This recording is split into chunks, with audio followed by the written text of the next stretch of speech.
The Telltale Heart.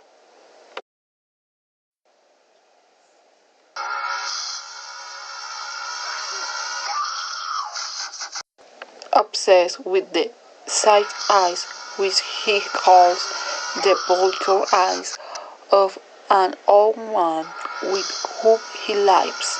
Finally, he has decided to kill him. The crime is staged carefully, and after being perpetrated, the corpse is thrown and hidden under the floorboards of the house. The police come to inspect the house because one of the neighbors says that he has heard noises. The murderer invites them, then shows the house and leads them to a room where he dismembered corpses. Someone seems to hear noise that is growing. When thinking horrified that it is the heart of the old man who is giving it away, he collapsed and confessed, loudly asking the policemen to raise the floorboards. William Wilson.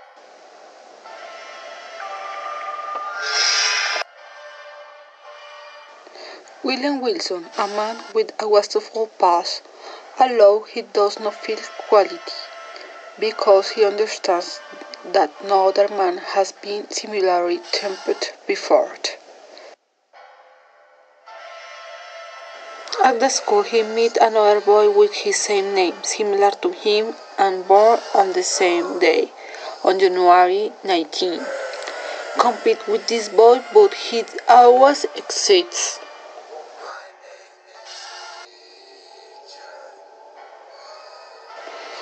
William eventually studies in Eton and Oxford, becoming increasingly depraved and earning huge amounts of money by trickery, playing cards with a poor nobleman, and the seduction of the married woman.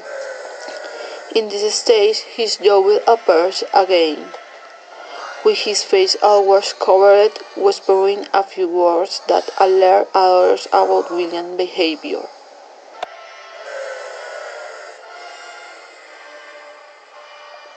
In the last of these incidents of the dancing room, William drags his double into a chamber and stabs him.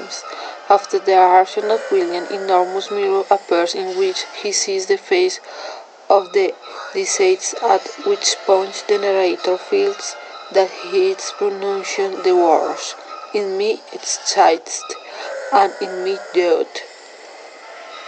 See how deeply you have murdered yourself. That means that he murders his conscience, that is his morality.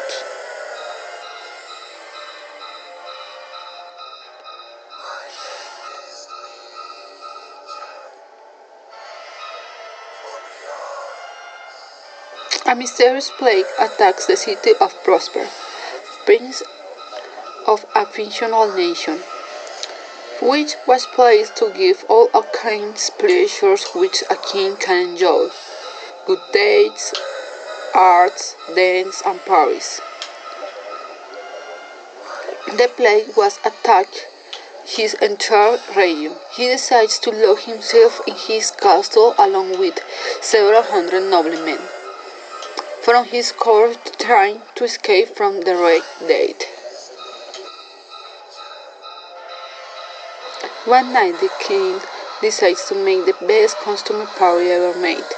For this there a castle of 7 colors paint, each one of different color and with stained glass windows of the same tone of the walls, an exception of a piece, the black room, which has the stained glass windows, painted in red, creating a terrifying and ghostly atmosphere. While the guests enjoy the party, people continue to die outside, attacked by the deceased and without any help. During the course of the party, Prosper is fixed in a stranger in a black outfit, and his face covered by a mask that represents a victim of the plague. The prince, who feels gravely insulted by it, requires the stranger to identify himself. To everyone's horror, the guest not only reveals himself as a victim of disease, but as the personification of death itself. From the moment all the occupants of the castle contract the disease and die,